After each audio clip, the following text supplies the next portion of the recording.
Hello guys, welcome back to my channel and enjoy this fanfic part 2. Now let's start the fanfic. At the remnants of the Tenchi Bridge. Too much time had passed for Sakura's liking. How much time had passed exactly, she didn't know. An hour? A few minutes? It didn't matter because she was still in the process of healing Naruto. Why is this taking so long? Why isn't the Kyuubi helping to speed up Naruto's healing? She thought. For once, her inner self was at a loss for words. Naruto, inner Sakura thought. If there was one thing the demon fox was good for, it was the enhanced healing he provided for his vessel. Sakura had spent more than enough time in the burn ward to know that the rate of Naruto's recovery was taking a lot longer than it normally would even if he was a normal human. Whoa there girl, are you trying to suggest that our Baka is a demon? Inner Sakura berated Sakura. I meant that he isn't normal, he's Naruto. And I never meant that in a bad way. Where did that come from anyway? We don't know, I'm just nervous, I've never seen Naruto so. It's fine inner. His recovery might be slow, but it is consistent. His life isn't in any danger. Good, that's good, I think I'll just pop over to Master Control and get our emotions straightened away. No doubt those girls are going crazy with everything that, yeah, Inner said while scampering off to who knows where. Sakura sighed. It was a weird change up that she would have to consult her inner self when usually it was the other way around. Maybe it was because on the inside she wanted to freak out and demand answers while the higher part of her brain knew enough to maintain her focus on the situation at hand.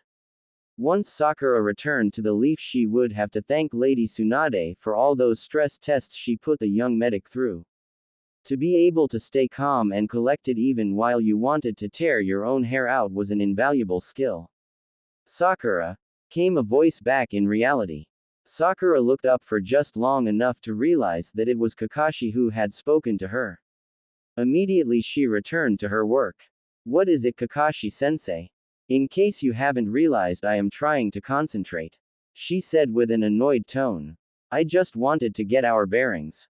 What can you tell me about Naruto's status? Kakashi asked. Typical of him to be the one to remind Sakura that they were still on a mission and that there was more to the world than healing Naruto. Right. I applied a sedative jutsu to ease the patient's pain and lower his BP. Once his breathing and pulse became regular, I gave him a quick chakra scan, which revealed no broken bones or severed arteries, so his life isn't in any immediate danger. The main problem is the patient's multiple second and third degree burns all over his body. To combat his skin from drying up and restricting his lungs from expanding, I applied a water-based jutsu that moistens the patient's skin. With that in place, I am in the process of using the Mystic Palm technique to excel cell growth to replace the patient's dead cells. Sakura listed off her medical report.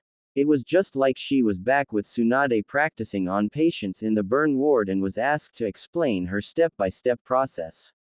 In English, Sakura, her squad leader asked. Sakura looked back up, offended that Kakashi would use that tone with her during this situation. The patient is not combat ready, sir.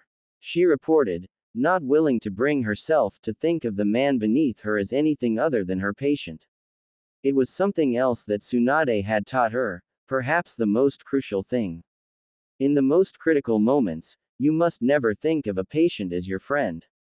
Treating loved ones leads to emotional decisions, and emotional decisions lead to bad calls. Hello, can you guys hear me?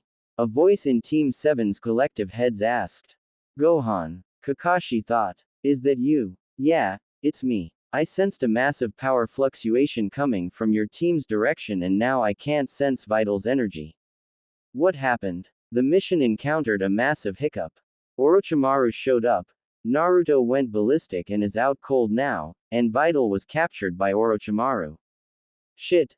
Vital, Gohan thought. Gohan, I hate to ask this, but do you have any more senzu beans on you? Naruto could sure use the pick-me-up right now. Yeah sure, I've got a few beans left. I'm already en route to your location. I'll be there in a few moments and we can rescue Vital together.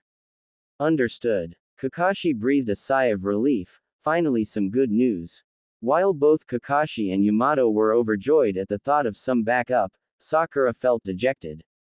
All her frantic struggles and worry over the last few minutes were now wasted. Soon Gohan would arrive with his magic bean and Naruto would be good as new. Rendering what meager help Sakura could provide to Naruto, who already had accelerated healing, even more pointless. What's wrong, Sakura? Kakashi asked. Captain Yamato. Sakura said. The Anbu captain perked up at the sound of his codename. That jutsu you used to seal Naruto. Could you teach it to me? The girl asked. I'm afraid that is impossible. That jutsu I used uses wood-style Keki Genki, unique only to the first Hokage. I am just lucky enough to have his cells implanted into my DNA and survive. Thanks entirely to our very own snake friend. Sakura frowned. Just how far did that bastard's influence go to ruin other people's lives? It's part of the reason he was chosen to join us on this mission, Sakura. Kakashi commented. It's always like this, huh? Sakura asked. The two Junin raised confused eyebrows. The only things I can do for Naruto are so small and insignificant. A single tear ran down the girl's face, finally let loose. Sakura, no, don't you think that? Don't you ever think that? Yamato stated, much to the surprise of Kakashi. What you did today, what you are doing now, is invaluable not only to Naruto, but to all of us on the team. Sakura looked up, a glimmer of hope ready to show itself on her face. We never would have stopped Naruto if it wasn't for you. And we sure as hell wouldn't be able to provide the medical care for him that you are doing now. Yamato pointed out. Besides, it's not about the size of what you can do for Naruto, but your feelings behind it. Yamato wisely stated. Sakura, even I can tell that you truly care for Naruto. Yeah, no shit Woody. He's only our boyfriend and the love of our life. Inner Sakura stated. Nice to hear that you are back to normal. Sakura thought. Yup. Good as new. Inner Sakura pounded her chest the way Naruto would to show that she was ready for action. Thank you, Captain Yamato. Sakura sighed in relief. Just then Naruto began to stir and Kakashi could see a flying silhouette on the horizon. The remnants of Team 7 were sprinting around the mile-wide crater created by Orochimaru and Kyuubi Naruto's battle. At least 640 acres of forest were wiped off the map like a giant finger had descended from on high to smudge the spot of land into dirt. To the initiated, such as Kakashi and Yamato, it was just another battle scar upon the land, seen a million times over during the course of the last war. For Naruto, it was a sobering reminder of the terribly awesome power he possessed deep within himself, and that was not a flattering thought. Such destruction happened because he let the seal slip. Just a single crack in the barrier was all the fox needed to erode Naruto's thoughts and send him on a rampage. That wasn't the worst of it though. Naruto looked to his Sakura-chan, who was also looking at the destruction he had caused. Her face held a kind of frightened awe. But even that wasn't what troubled Naruto the most. It was her back, or at least what was on her back before Gohan had given her the Senzu Bean. The back of Sakura's vest was torn to shreds. Even now Naruto could still see the outline of claw marks. Not even Naruto was so dim to not put two and two together. Sakura-chan, I think we should stop seeing one another. If this is about the nine-tailed fox, I already told you it's fine. No, Sakura, it's not fine. Sakura looked back at her boyfriend. He never called her just Sakura if wasn't being serious. Kakashi and Yamato looked back at the couple, wondering if they should intervene now and delay their talk or waste time now sorting it out and have the whole team be focused. Sakura decided for them. Kakashi-sensei, Captain Yamato, could you give us a minute? We'll scout ahead. Wrap this up quick, you two. Kakashi warned. He and Yamato poured on the speed, giving the couple some privacy. Sakura wanted to keep talking while they kept sprinting, but Naruto had different ideas. He leapt down to the ground and waited for Sakura, who had to sprint back towards him. It's over, Sakura. Naruto looked at his feet. No, Baka, it isn't. Sakura walked up to her idiot boyfriend to give him a hug, but he stepped back. Sakura, I can't. I hurt you. he frantically shouted, on the verge of pulling his hair out. You didn't mean to, Naruto, it was an accident. She softly said. It was a mistake. No, not a mistake, it was bigger than that. I almost got you killed. He sputtered out. Naruto. Sakura felt tears running down her cheeks. I was angry. So angry, at Orochimaru that I wanted to hurt him. And I tapped into the fox's chakra, and I let him in, and I lost control. And Sakura, I hurt you. Naruto, you didn't. The claw marks on your back. Don't you dare tell me I didn't do that to you.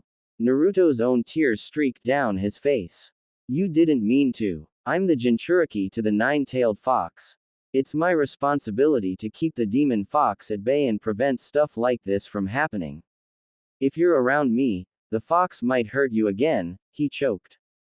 Sakura stepped closer, but Naruto grabbed her shoulders and held her at arm's length. I couldn't bear it. I couldn't bear it if I ended up hurting you like that again. I can barely bear it now after it's happened. And if next time I kill, he couldn't even say it. He was hyperventilating. His knees were weak. Sakura took this opportunity to step closer and wrap her boyfriend in a hug.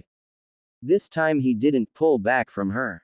Naruto felt his cheek pressed close against the back of Sakura's head. A part of him felt bad for getting tears and snot in her hair, but the rest just wanted to relish the feeling of her soft hair pressed against his face and the feeling of her arms draped around him in a gentle weight. Now the hug felt tight, too tight. Sakura had brought the blonde idiot in as close as possible with her chakra-enhanced hug. The two of them could actually hear Naruto's spine cracking. Sakura-chan, too tight. Too tight. It hurts. He wheezed out. Good. It should hurt. You stupid, lame-brained, dim-witted, dumbass, idiot, baka of a dunce. She sobbed. Her own tears and dripping down Naruto's backside. All at once her grip loosened to a much gentler hug with just enough iron grip to ensure that the clueless boy wasn't going anywhere. You're always pushing yourself too hard, making me worry about you, and then you say you think it would be better if I wasn't around you anymore. How do you think that makes me feel? Naruto couldn't respond. Leave it to Sakura to be the brains of the relationship. It hurt worse than when I crushed your ribs just now. I said I was going to stand by your side through thick and thin until the end. Did you think I was just saying that? That was my promise of a lifetime to you. Sakura cradled her head in the crook of Naruto's neck. Sakura-chan. You are not the demon fox. You are Naruto Uzumaki. Say it. I'm Naruto Uzumaki. Louder. I'm Naruto Uzumaki, ya know. Damn right you are, Shanaru. And I know for a fact that Naruto Uzumaki would never hurt me. So if I have to wrestle with the Kyuubi every time he gets past your seal in order to be with you, well, you tell that damn fox that I'll take him on anytime, anywhere. Neither of you are getting rid of me that easily. Naruto was crying even louder now. He couldn't help it. God damn, he did not deserve someone so amazing to be so devoted to him. You remember when Iruka gave us that speech at the end of the second exam of the Chunin exam? He said you needed to improve your heaven or your brains and I needed to improve my earth or body. Naruto chuckled. How could I forget? I guess that makes us earth and heaven, right? He smiled for the first time since waking up to see Sakura kneeling over him. Yeah, it does. I consider you to be my sunshine, Naruto. And if you're my heaven, then I'll be your earth. I'll be the thing that keeps you grounded and lets you rest your weary body. At this statement Naruto laughed out loud. What's so funny? Nothing, it's just, you certainly put a lot of thought into this. No wonder you're the brains of this operation, Sakura-chan. It's what I love about you. Well, one of the things anyway. Baka. I'm the brains because you are such an idiot. Yeah, I am. I'm sorry. I'm sorry too. The Tenchi lovers just stood there in each other's embrace for a few minutes more. Either of them would give anything to let this moment go on forever. As always, they were needed elsewhere. We really need to go save Vital now, Naruto said. Yeah, we do, Sakura replied. Even though Gohan has probably got everything all under control. The blonde asked. It would be rude if we didn't make the effort to show up, the pinkett replied. Right, are we good? Of course we are. So does that mean you'll heal my broken ribs now? No, my heart still kinda hurts because you suggested that we break up over something so stupid. Sakura teased. Sakura, I know, it just seemed stupid to me that you would ever give up on something. Huh, yeah, you're right, that doesn't sound like me at all. Course I'm right, I'm the brains, remember? Which makes me the beauty. He smirked. Baka, I'm the beauty. No fair, you're already the brains. Shut up, you're the muscles and you'll like it. Don't hate me because I'm beautiful, Sakura-chan. She slugged him in the gut for that one. Idiot, the moment's ruined. Sakura sighed and untangled herself from her idiot boyfriend's embrace. Time to get serious. Okay, beauty queen, we still have a rookie teammate to save. Let's go. Sakura ordered. Yes, ma'am. The two of them sprinted off into the trees with a renewed vigor, each feeling lighter than ever before. Tsunade was in the process of gathering the paperwork necessary to assemble a task force consisting of a company's worth of ninja to hunt down a duo of Akatsuki members that had been spotted in the Fire Country. She was halfway considering asking Gohan to join the Leaf's forces for Thisonment when she heard a knock at the door. Before she could even reply, Naruto burst through the entryway, much to the displeasure of the Hokage's apprentice and secretary. Baka, you can't just go barging in like that. Sakura scolded, trailing right behind the blonde. Relax, Sakura-chan. Granny said it was urgent, so I'm sure she was expecting us. Naruto said with easy-going grin on his face. Tsunade couldn't help but smile too at the thought of what was about to happen. It's fine, Sakura. At least this time it is. Next time I'll throw you out the window if you barge in here again unannounced. Tsunade casually threatened. Sure thing, Granny. So what is it you wanted to see us for? Is it some awesome new mission? A priestess that needs escorting? An old enemy nation of the Leaf come out from hiding that you need us to go preemptively tromp? Whatever it is, I'm ready for it. Naruto said, getting excited. Sakura could only shake her head at her boyfriend's childish antics. Which, while endearing and something she loved, needed to be distributed in small doses. Sorry, brat, no mission for either of you, but I do have a couple of people who have been dying to meet you and Sakura. And I think you will enjoy meeting them as well. Tsunade smirked. Really? I don't see anyone here with us. Naruto said, looking around. These two aren't actually here with us, but I've asked King Kai to contact them and set up a mental link between the four of you. Hey there, Naruto, Sakura.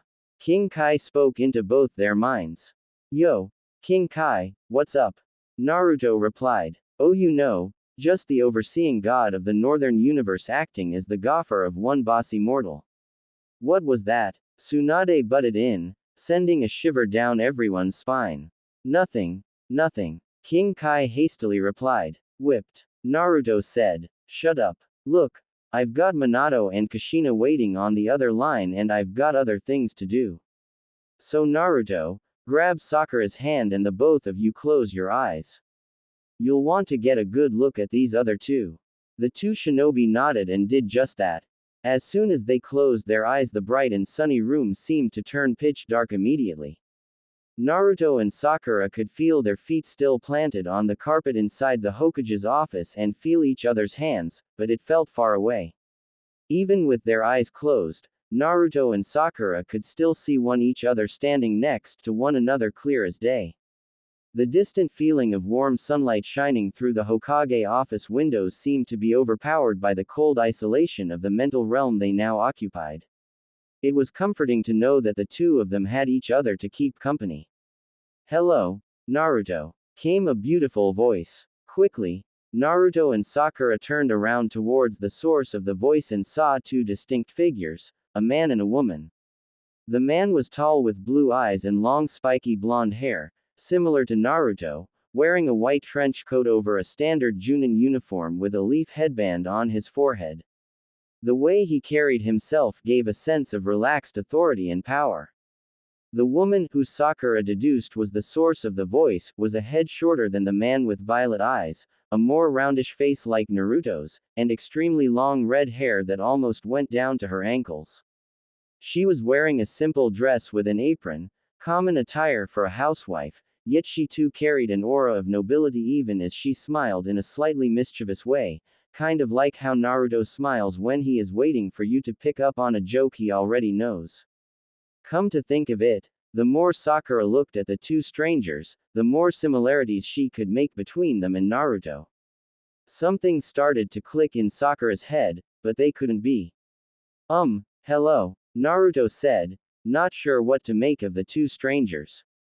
Naruto, the woman spoke. It is so great to finally see you again. It has been far too long. I'm sorry, do I know you? No, I suppose you wouldn't remember us. You were barely a half an hour old when we last saw you. Half an hour? Are you crazy, lady? Start making sense. Sakura could only stare at Naruto. Was he seriously this thick-headed? Those two were obviously. Oh come now Naruto, why don't you try to guess who we are? The woman spoke as a mother would to her cute little child. Naruto closed his mental projection eyes to really concentrate. Finally the realization came to him. You're Gaara's mom, aren't you? Naruto pointed at the woman and declared.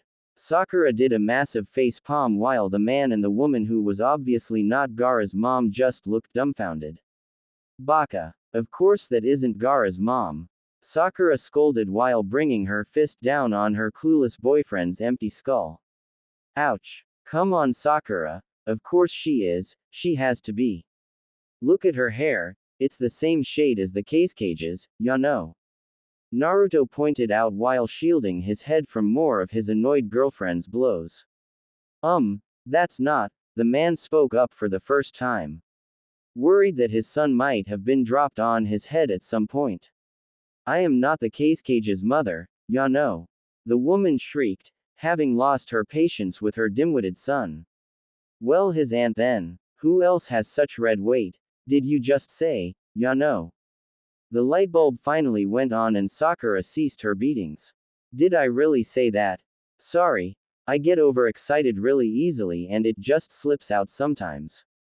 The woman sheepishly explained while rubbing the back of her neck the way Naruto usually does when he is embarrassed.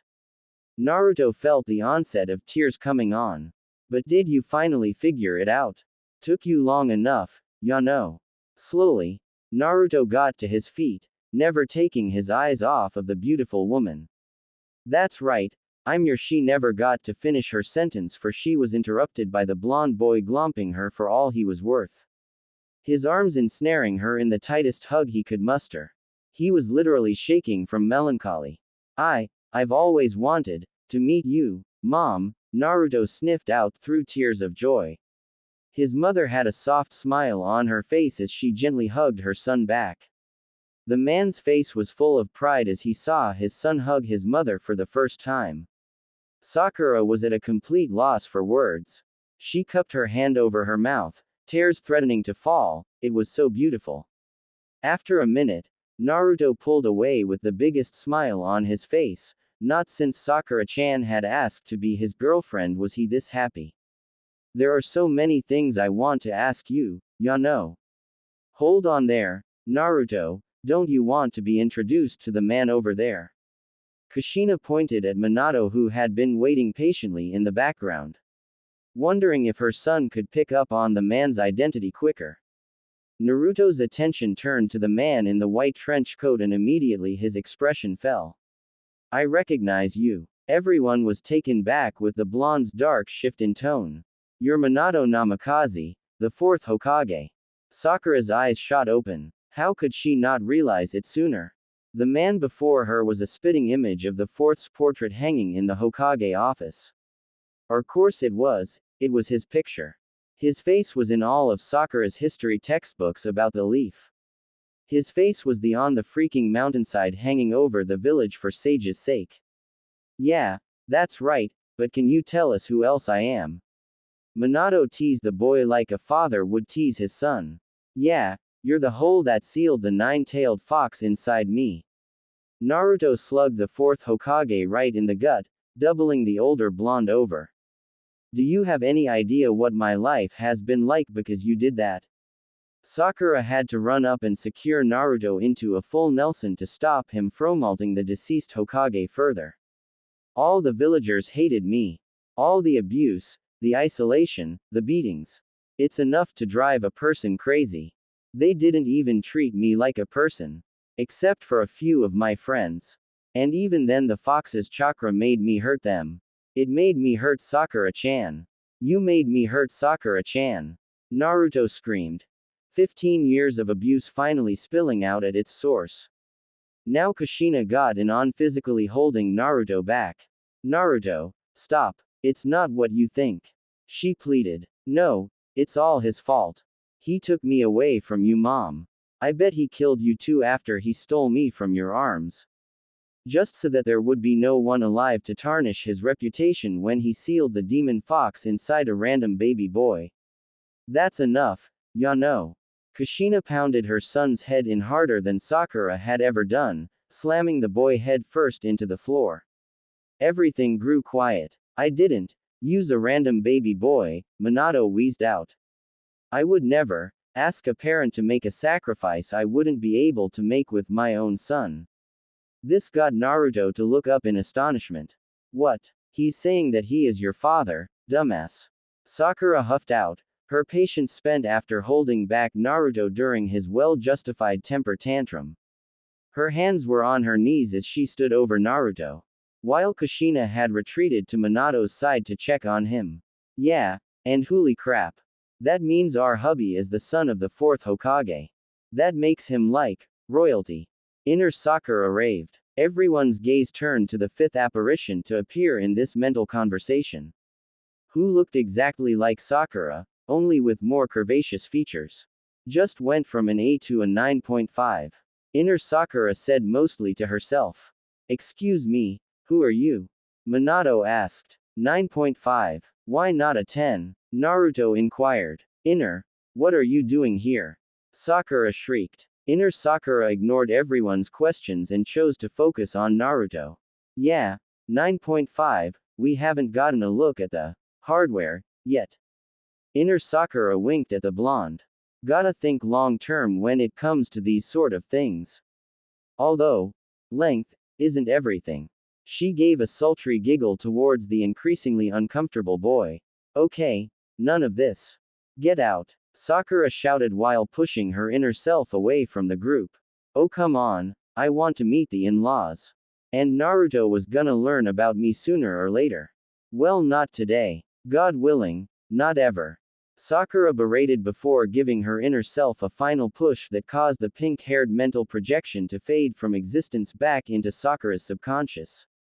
Sakura sighed in relief before remembering that she had an audience. She turned to look back at the perplexed faces of the reunited Namikaze, Uzumaki family. Hi, she squeaked out while giving a tiny wave. I'm Sakura Haruno, Naruto's teammate and, you know what? You guys probably have enough catching up to do, so I'll just see myself out. Sakura offered without actually knowing how she was supposed to leave the black void. It's fine, Sakura, really. Kushina laughed. We know that you are dating our boy and it's because of that reason that we wanted to talk to you. Minato also offered a reassuring smile. No, I shouldn't. This is a private family moment and I shouldn't be. Sakura-chan. Naruto interrupted. It's okay. I don't mind you being here in the slightest. Naruto's ear-splitting smile warming Sakura's heart, giving her the reassurance she needed to walk back towards the Namikazes. Tentatively, she sat down next to Naruto and started healing his various head injuries, even if it was pointless since they were both mental projections, she did it subconsciously. Minato and Kushina both got into their own sitting positions opposite the young couple. Minato was the first to speak. Obviously there is a lot we need to clear up between the four of us. I'm Minato Namikaze and this is my wife, Kushina Uzumaki. Minato gestured towards his wife. It's an honor to meet you, Lady Kushina. Sakura bowed towards Kushina. Then she subconsciously cursed herself for addressing Lady Kushina first before the Lord Hokage. Worse yet, she had spoken to Naruto's parents before he could. Stupid. Oh please, you don't have to act so formal, Sakura-chan. Kushina waved off Sakura's embarrassed look. Just Kushina is fine. Right, Kushina. Sakura smiled in relief. She had begun to remember who Kushina was from obscure history scrolls she had read. She was Kushina Uzumaki, the red-hot-blooded habanero. There were rumors of her betrothal to the fourth Hokage, but at the time of his reign, the Leaf had just won the Third Shinobi World War against the Rock Village, and such relationships were usually kept hidden to deter revenge-seeking ninjas from hunting down loved ones. Uzumaki, so that is where my name comes from. Naruto spoke up. Sakura once again cursed herself for getting in the way of Naruto learning about his own parents. Yes, I come from a rather infamous ninja clan from the land of whirlpools.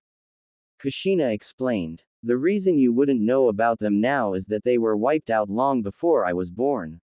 The surviving clan members scattered across the globe and integrated into whatever village they could find. I was just lucky enough to have been sent to the same village as Minato. Kushina dreamily sighed, nuzzling her head into Minato's shoulder as she reminisced about how they met. I always thought my last name was just a joke the old man third played on me. Like how my name Naruto is a fish cake ramen topping and Uzumaki is the pink swirl. Kushina burst out laughing at that explanation, and Minato couldn't hold back his chuckles either. Oh my god, Minato, that is what his name means, isn't it? Haha, why didn't we realize it sooner? And to think if we hadn't been dead set on naming him after that character in your perverted master's book. Kushina couldn't continue as she was overcome with another fit of giggles. I'm sorry, what? Naruto asked, perplexed. It's true. Naruto, have you ever heard of a novel called The Tales of a Gutsy Ninja? Minato asked, trying to massage his wife so she wouldn't pass out from laughing too hard. No. Well, it was one of the less perverted books Master Jiraiya ever wrote. Wait, Master Jiraiya, you were a student of the pervy sage. Kushina burst into another round of laughter at her son's perfect nickname for the Toad Sage. I was. And in the book he wrote, the main character was a strong, brave, and fiercely determined ninja who never gave up and vowed to end the cycle of hatred. We thought that by naming you in his honor you would inherit some of his traits and become a great hero. Sakura was speechless, it was all so much to take in at once. God knows how Naruto was handling all this information. Still, thinking back on it, Minato and Kushina had gotten their wish. Sakura had yet to meet a man as courageous and unshakable as Naruto. Wait, slow down. This is all too much to take in. Naruto vocalized Sakura's thoughts. Kushina, meanwhile, finally managed to pull herself together. You're right. We kind of did appear out of nowhere and are now dumping all this exposition on you. I know I'd be confused. Kushina admitted. Maybe we should let you ask the questions, Naruto. Minato suggested. Take your time, we've got all the time in the world. Actually, there is something I've always wanted to ask you too if I ever met you. Mostly to Mom though. Sakura perked up at hearing this, already at the edge of her seat. How did you two fall in love? Naruto asked. Sakura's heart melted. Kushina and Minato looked at one another before blushing and looking away. That's really embarrassing, Yano. Kushina admitted, rubbing the back of her head. You said, Yano. You're excited. Naruto cried like a kid in a candy store. Kushina and Minato looked up, both reminiscing about the day they met and when they individually fell in love with one another. Kushina started off the story with her coming to the Leaf Village and joining the academy. Minato explained how he was immediately intrigued by Kushina's red hair, but wasn't head over heels until he saw how she always managed to handle herself around the bullies who picked on her because she was an outsider and wanted to be Hokage. The same as Minato, even though Kushina didn't see him as anything special with his girly appearance. The bullies also used to call Kushina a tomato due to her round face and tomato red hair. How could they make fun of your hair, Mom? It's so pretty. Naruto declared. Oh, is that so? Well then, thank you, Naruto. Kushina said as she and Minato noticed the similar taste in exotic hair color shared between father and son. At that point, Sakura secretly wished that her hair was red like Kushina's. Yeah, it's almost as beautiful as Sakura-chan's hair. Naruto offhandedly mentioned. Never mind. While Sakura was hiding her ear-splitting smile behind her hands, Minato pulled Naruto close to whisper in his ear. Nice save, son. What save? The clueless genius whispered back. Minato shook his head and leaned back. Meanwhile, Kushina was holding up a lock of her hair, slightly disappointed that her son didn't think her hair was the prettiest. But actually, she was just sad that she had finally gotten to meet her son and there was already another girl muscling in on her turf as the most important woman in her son's heart. The married couple took up their story again, explaining how Kushina was kidnapped by a group of lightning ninjas and all she could do to leave a trail behind was by dropping strands of her long red hair. Of the dozens of expert tracking ninjas the Leaf sent to retrieve Kushina, only Minato was able to pick up her trail. He defeated all the lightning ninjas and saved Kushina, all because he noticed her trail of red hair. The same hair that Kushina hated because she was bullied for it so much, Minato had called beautiful and it became Kushina's red sting of fate, leading to her true love. Both Naruto and Sakura were so heart-warmed by the story. It was so beautiful. At the same time it made them both sad for different reasons. Both of them couldn't help but notice the similarities between Kushina's story about her red hair and Sakura's feelings towards her large forehead. Both features were the girl's most hated feature, yet it had brought them both love. Naruto contemplated telling Sakura that it was him, not Sasuke, who first complimented her forehead. But by revealing that, Sakura might take it the wrong way and think that Naruto tricked her all those years ago. Worse yet, it would shatter her one good memory of Sasuke that she alone shared with him. Even if it was all a lie. Sakura was thinking of how it was Sasuke who first complimented her forehead, yet died before the two of them had gotten a chance to properly date. Not that the deceased Uchiha hadn't turned down Sakura's every proposal for a date ever since he had complimented her forehead. He even rejected her outright confession before leaving. But all of that was because he was dead set on revenge against his brother. Surely if Sasuke had returned after his revenge was completed and the two of them sat down together, Sakura would have known for sure. No, Sakura thought to herself. I'm with Naruto now. Sasuke is dead and gone. I won't waver my love for Naruto by questioning what could have been. Besides, Naruto complimented my forehead too. It might not have been on the first try, but my forehead did bring me love. If you say so. Inner Sakura commented. Sakura shooed her to the back of her mind before she could manifest again. Once they were done, Naruto and Sakura further engaged in conversation with Minato and Kushina, trading stories back and forth about their many adventures. Minato and Kushina already knew most of them from having watched Naruto from Heaven for all his life, but they took immense joy in hearing their son's adventures retold through his own words. Sakura also provided interesting side commentary when Naruto exaggerated or undersold his many deeds. I can't help but notice. Kushina said at one point. The both of you have these new golden headbands. Did the Leaf do redesign or something? What this? Naruto replied. Nah, me and Sakura-chan just joined the Neo-Z fighters. The Neo-Z fighter? Are they some new task force of the Leaf? No, they're separate from the Leaf. We're a global. Naruto was cut off by his mother screeching a banshee-like wail and throwing herself into Minato, sobbing loudly. Minato. Our son became a deserter and joined a gang. Probably to chase after that pink-haired hussy. She wailed. The two young Chunin were obviously in shock at the red-haired woman's drastic change in tone. Now, Kushina, calm down. I think you're jumping to conclusions. Minato patted her back while he tried to reason with her. No, I'm not. She led my poor boy astray. Probably because he never had his mother to raise him properly. Sage of Six Paths, Mom. Calm down. It's not like that at all. Naruto yelled, experiencing embarrassment by his parents for the first time in his life. Sakura on the other hand was developing a twitch on her forehead at being called a hussy. I'm sorry. She gets worked up easily and jumps to conclusions even quicker. Minato tried to defend his wife. Yeah, I think I see where Naruto gets it from. What's that supposed to mean, you high-foreheaded hussy?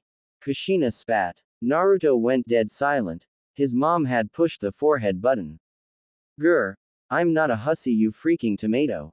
Sakura spat back. Now Minato went dead silent. His son's girlfriend had pushed the tomato button. And the Neo-Z fighters aren't a gang. They're a global peacekeeping force made up of ninjas from all the major ninja villages, and we, Sakura pointed back and forth between her and Naruto, are the first Leaf ninjas to be invited to join. Well, the headbands still look silly. They do not. Naruto and Minato now had to hold back their better halves from killing one another in the mental plane. This went on for minutes before Kushina and Minato silently agreed to take the young couple apart for private words. After promising that she only wanted a civilized chat, Kushina took Sakura for some girl talk while Minato requested Naruto for a private father and son chat. When the girls were out of earshot from the boys, Kushina turned to Sakura with a very serious look on her face. I want to know straight out, what are your intentions with my boy? Kushina asked. Somehow, Sakura knew this was coming. She had seen enough teen romances to notice that she was getting the shotgun talk. Although usually this would be happening between Naruto and Sakura's father. I love Naruto. And with each passing day, that love grows stronger. He has always been like sunshine in my life, and I never realized it until he left. He gives me strength, a constant drive to work harder, he gives me comfort. Now that I've got him back and I'm with him, I don't ever want to lose him again. I made a promise of a lifetime that I will always stand by his side and keep him alive, just as I know that he will always keep me safe. Kushina nodded. Well said. I approve. What? Sakura asked and was glomped by Kushina. Welcome to the family, Sakura-chan. Kushina squealed in the pinket's ear. What? You officially have my blessing to marry my son. Kushina explained. Her eyes closed and a smile casually spread across her face, like what she said wasn't a big freaking deal. I don't think. I mean, don't you think it is too early to be thinking about things like this? Sakura stuttered as the sound of wedding bells rung through her head. Nonsense. It's never too early when you live the life we do as ninjas. Besides, it's not like my offer will ever expire. Just continue on loving my son the way you do, and I guarantee the four of us will one day meet again in the couples section of heaven. Kushina smiled. Sakura gave a nervous chuckle at the thought of the inevitability of death, but her inner self was over the moon. One more thing that I need to ask you, Sakura. You said your last name was Haruno. Yes. Sakura nervously answered. Oh God, there wasn't a rivalry between the Haruno and Uzumaki clans, was there? By any chance is your mother's name Mebuki? Yes. Oh God, Sakura's mother and Naruto's mother didn't hate each other, right? Kushina squealed and hugged Sakura even tighter. I knew it. Mebuki was my best friend growing up. Sakura was taken back, surprised that her mother and Naruto's mother had a history. Oh my God, you said your name was Sakura. I held you when you were a baby. Just a few months before my Naruto was born. Really? Sakura said. I don't think my mother has ever mentioned you. Oh, I'm sure she had her reasons. I'm just so happy to meet you again after you grew up. I remember babysitting you to give Mebuki a break every now and again. Sounds like the two of you were really great friends. Sakura said to the giddy mother. Secretly she hoped that her own friendship with Ino could last as long as Kushina's seemed to with Sakura's mother. You know, I actually asked her to be Naruto's godmother before he was born. What? Sakura screamed, entangling herself from the red-haired Uzumaki. My mother is Naruto's godmother. Yes. I always wondered why she didn't adopt Naruto as soon as Minato and I passed away, but I'm sure she had her reasons. Kushina explained. How can you be so calm about this? My mother knew, and yet she still let Naruto grow up on the streets without a family to call his own. We don't know that for certain. I know Mebuki and she might have been a massive nut-busting bitch back in the day, but I'm certain that she wouldn't have let my boy suffer without good reason. Besides, that's all in the past and has shaped Naruto into the man he is today. Sakura looked upon Kushina like she was crazy. How could she be so accepting and forgiving?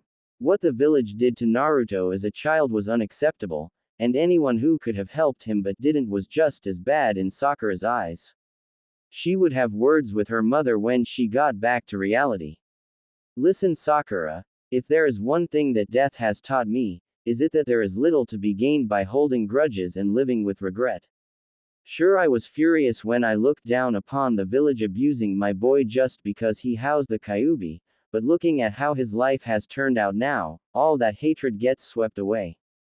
He has mentors to guide him, friends who cherish him, and he has you who loves him. I've seen the way you motherly scold him, Sakura. Sakura looked away embarrassed. And I have to say thank you. My boy is an idiot and needs a guiding hand every once in a while. In more ways than one, you are the woman in his life that I could never be. Kushina bowed to Sakura, who quickly returned the gesture. Thank you, Kushina, for having Naruto. Kushina laughed. Well, thank God someone is grateful for me having Naruto. It was a lot of work carrying him around for 10 months, you know. And actually having him was the most painful thing I've ever experienced. Kushina shuddered at the memory. 10 months. Oh yeah, I forgot to mention this earlier, I was the Jinchuriki to the Kyuubi before Naruto. Long story, but one side effect of having the Kyuubi's chakra network intertwined with mine was an extra month tacked onto my pregnancy with Naruto while the Kyuubi's chakra enveloped him. So does that mean? I'm not sure because technically the only exposure your baby will have with the Kyuubi's chakra is from Naruto's Harem love juice. So depending on how much more exposure it gets during your pregnancy and how intertwined Naruto's chakra is with the Kyuubi, yeah, expect to be carrying around that bun in your oven for at least 10 months. Oh good, Sakura groaned, remembering that Vital only had to put up with baby baking for 6 months. Granted, it was twice as intense as regular pregnancy, but why can't the guys just have the babies? They're the ones always flapping their dicks around. Let them bear the consequences for once. Oh, don't worry, Sakura. Once you hold your child for the first time, I guarantee it will all be worth it. The thought made Sakura smile. A hospital room filled with Tsunade, Shizune, Ino, and all her friends and family. And right beside her was Naruto, flashing his trademark grin. Sakura, of course, would look flawless with a little bundle in her arms wrapped in a blanket. The bundle would have golden blonde hair and blue eyes like its father. All in due time, Kushina. Hey, come on, I want grandchildren. I'm not getting any younger, you know. You're not getting any older either. Touché. Both women laughed at their joke. Meanwhile, on the boys' side. So you think this masked man with Sharingan who attacked the village on the night of my birth and released the nine-tailed fox is Madara Uchiha and is the leader of the Akatsuki? Naruto asked his father. Precisely. Either it was Madara who was supposed to have died fighting the first Hokage almost 80 years ago. Or it was an imposter taking on the name of Madara to inspire fear. Either way, he is powerful enough to be a considerate threat to the Leaf Village and the world. So what can we do to prepare for him? Honestly, the training you are doing now with the gravity room is more than I could ever expect of you. Taijutsu-wise, you and your friends have exceeded my wildest expectations. But I wish that you would reconsider Gohan's proposal to train you to control the nine-tailed fox. Absolutely not. I lost control once and I nearly killed Sakura. Never again. I will save the village and protect Sakura with my own power. Be that as it may, I sealed the Kyuubi inside you, Naruto, because I believed that you could master its power. I still do. Well, it's not happening. The Kyuubi will remain trapped inside me until I die of old age and take him with me. Minato sighed. Arguing with his son was like arguing with his wife. Both too stubborn for their own good. If that is your wish, it is your burden to bear how you choose. Whatever you decide, know that I am proud of you, son.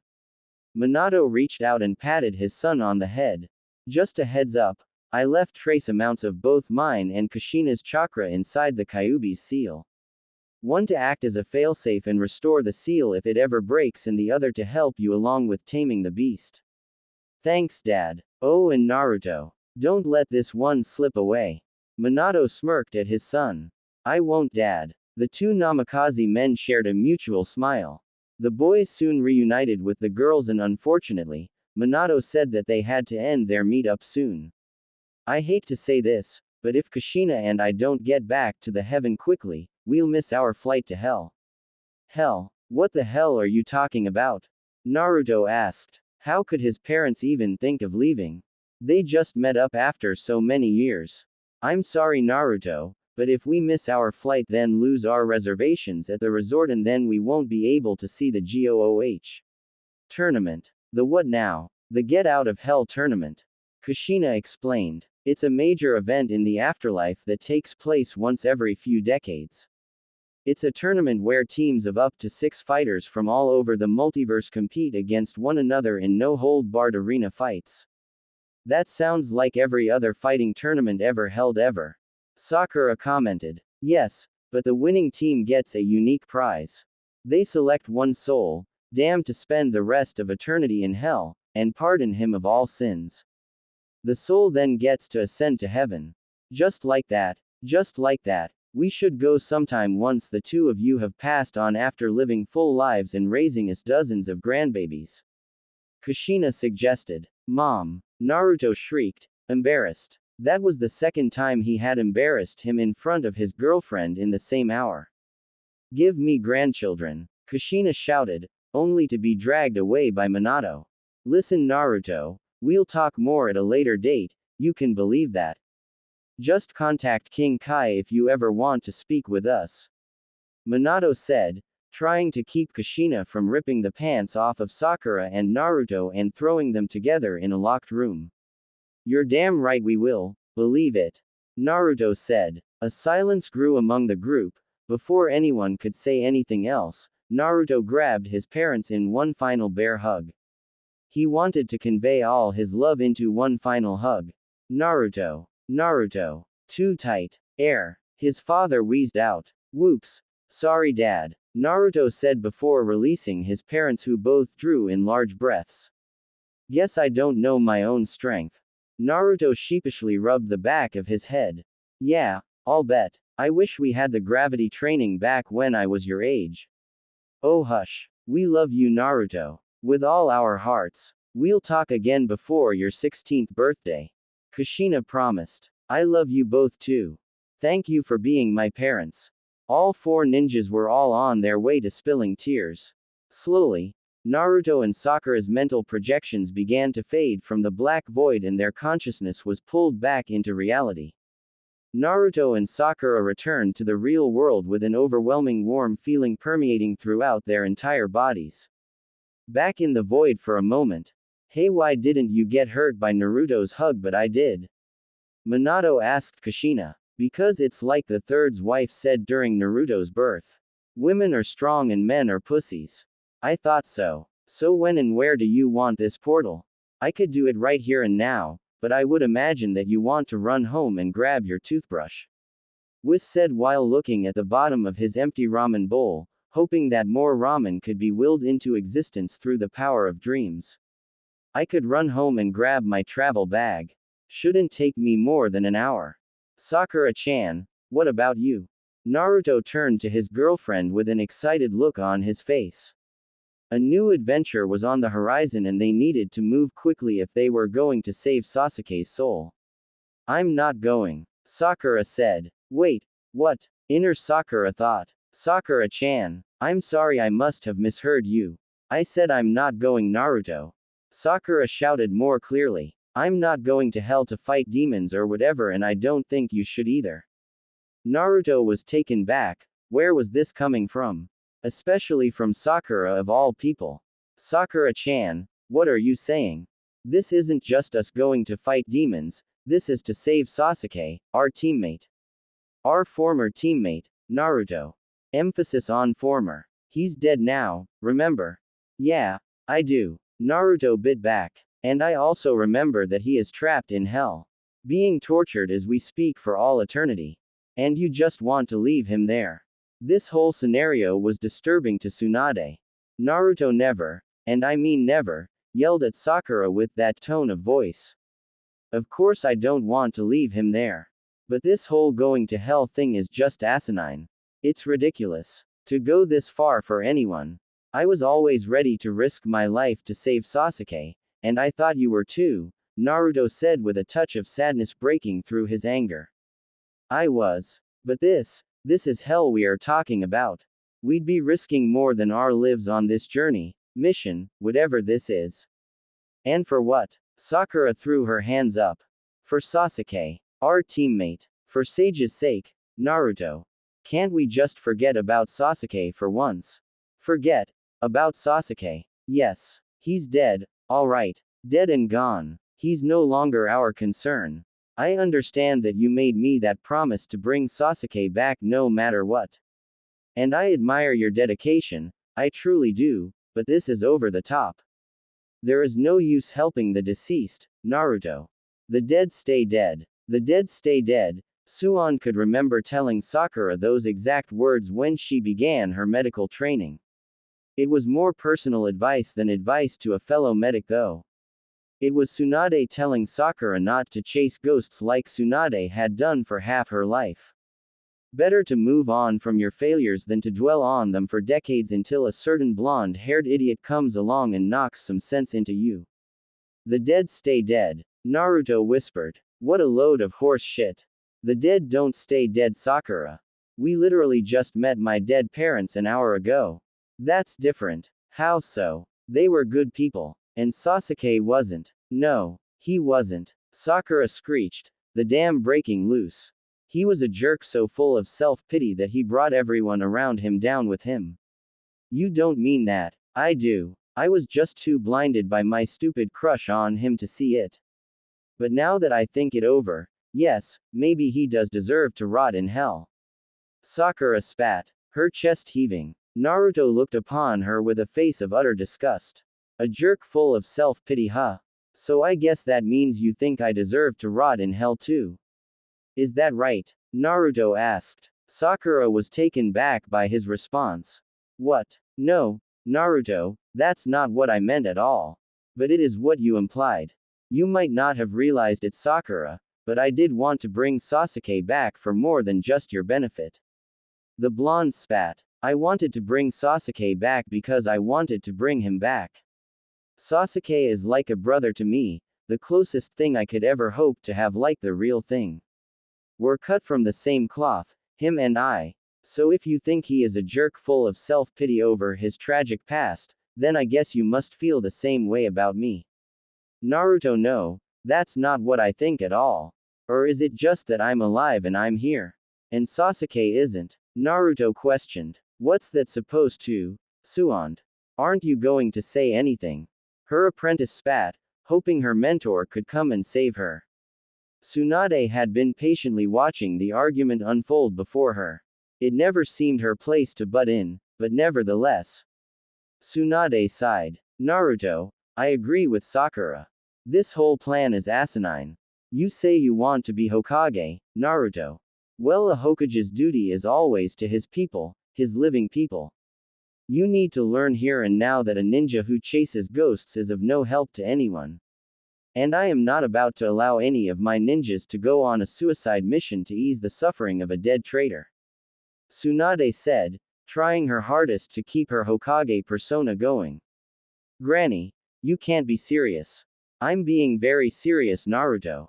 I forbid you from going to hell. She ordered. Oh my, Whis spoke up. This is getting rather tense.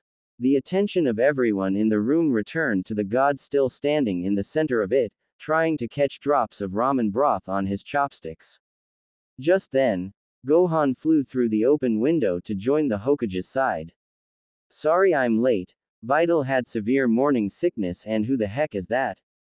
Gohan looked at the tall man standing in the center of the Hokage office with Anbu crouched in fear all around him, like he would kill them if they got any closer.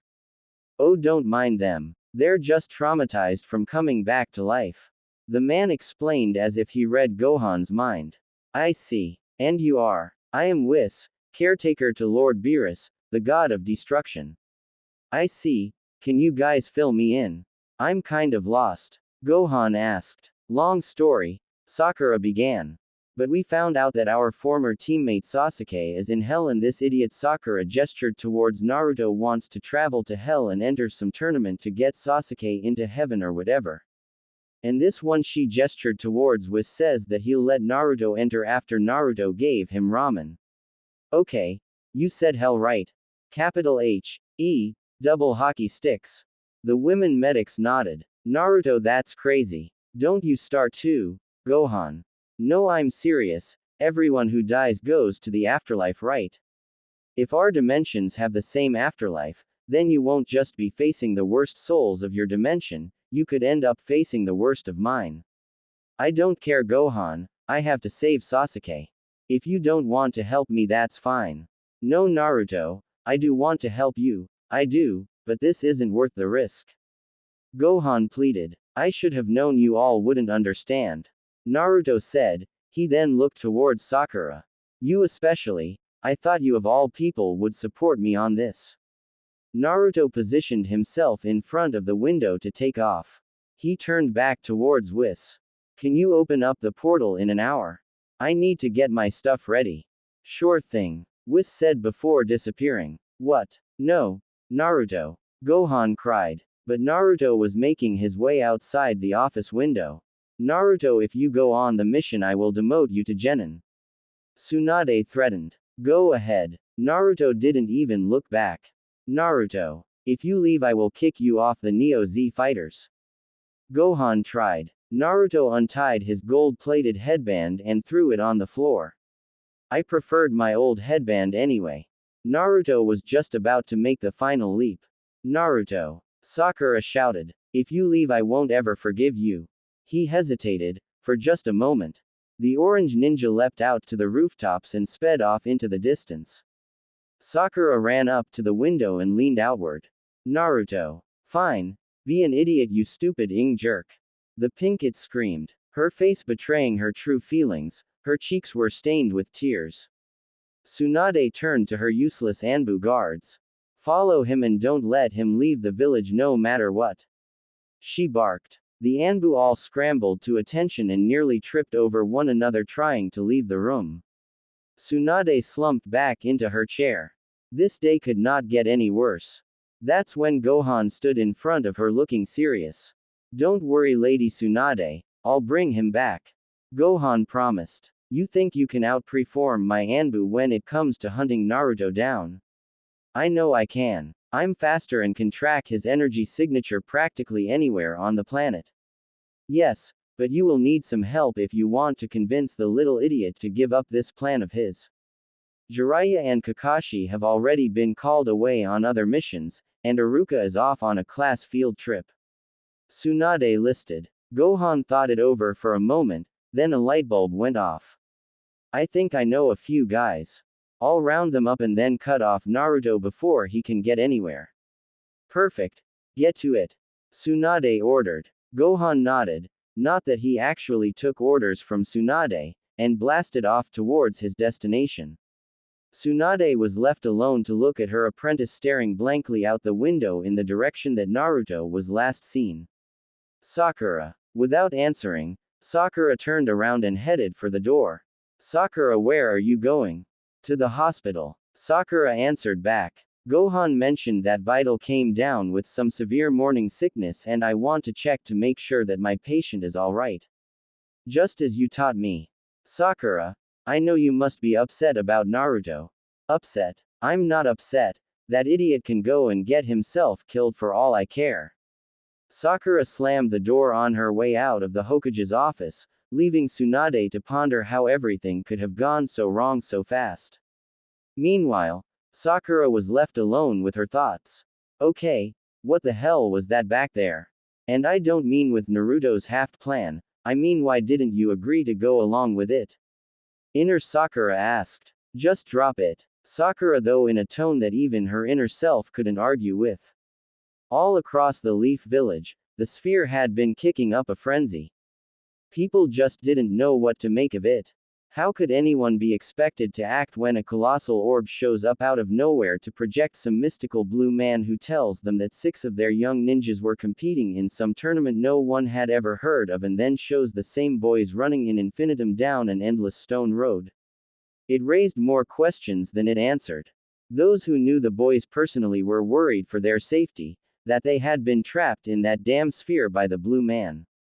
Others thought the whole thing was one massive diversion, a genjutsu designed to distract them from an imminent attack by enemy ninja. Still others were convinced the sphere was an actual orb made of glass that would fall upon them at any second, and were scrambling to gather up all their belongings and family members to take them as far away from the village as possible. In light of the possibility of attack, Tsunade had ordered the borders to the Leaf Village closed and all guards to be placed on high alert. So the frightened citizens could only gather at the front gates and argue with the equally frightened border guards. Tensions were growing high as some fearmongers began to suggest that it was the Kyuubi brats' fault, or even a direct result of Lady Tsunade allowing the half-breed Saiyans to join their village. The mob mentality dissipated when Tsunade sent for the various clan heads to order their clansmen to return to their respective family compounds. An effective strategy that was much less imposing than declaring martial law. Within the hour, the usually bustling streets were completely deserted. Shopkeepers were forced to close their stores due to lack of customers. Which led to Ino wandering the streets all by her lonesome, having been out on an errand for her family's flower shop and not gotten the clan-wide memo to return home. Like everyone else who knew them best, Ino was flabbergasted to see all the boys from the Konoha 11, save for Shino, appearing on the giant sphere hanging in the sky. This was completely out of left field for her, so it was with great relief that she ran into none other than Tamari, back in the Leaf on vacation. Although Ino was ready to wager the shirt on her back that Tamari was just using that as an excuse to see Ino's lazy teammate Shikamaru. This probably wasn't what she meant by it though. The two blondes had struck up a conversation and were now wandering around trying to find the rest of their girlfriends. Perhaps together, they could piece together some sense from this whole mess. Along the way they met up with Tenten, who was also in the middle of an errand when the sphere first appeared. Then they found Hinata wandering alone. Apparently she was coming back from checking up on her Junin sensei Kirine, who had been feeling under the weather the last couple of days. Finally, the team of Kunoichi had run into Sakura on her way to see Lady Tsunade. After some verbal pressure from Ino, Sakura caved and told the rest of the girls exactly what their male counterparts had done. Confirming everything that the one called Whis had stated. Their male teammates were in hell and they were going to fight for the soul of one Sasuke Uchiha. The resulting conversation could be summed up in 2 lines of dialogue. Is Naruto stupid? All the girls asked. Yes. Sakura would reply. With nothing else to do and no one to stop them, the girls all gathered on the roof of the BBQ place, the Konoha 11's unofficial hangout spot, to watch their male counterparts run. Their eyes gazed upwards at the imposing sphere where the 6 foolhardy ninjas were beginning to feel the build-up of exhaustion. Naruto, Shikamaru, Choji, Kiba, Neji, Lee, and Akamaru had all been sprinting down Snake Way since a little past midnight. And they were dead tired. Never mind the constant dead sprinting they had been doing on a pathway that never seemed to change or have an end. The lack of sleep from last night was enough to put the strain on all their bodies. Even Naruto with his bottomless supply of stamina and Lee with his life motto to never stop training was feeling the strain. Out of all the ninjas though, Neji was probably the one hurting the most. He had designated himself to keeping a Byakugan-powered eye out for any kind of landmarks ahead of them. Something to let them know that they had made actual progress and weren't just caught in some otherworldly genjutsu. Considering that their intended destination was hell, it would be fitting. Imagine his joy when nearly 20 hours into the run, Neji spotted an actual change of scenery. Some kind of metal horseless carriage with these brushes sweeping the road. The Hyuga prodigy called out his findings to the rest of the group, who whooped and hollered with joy at the promise of something new to look at.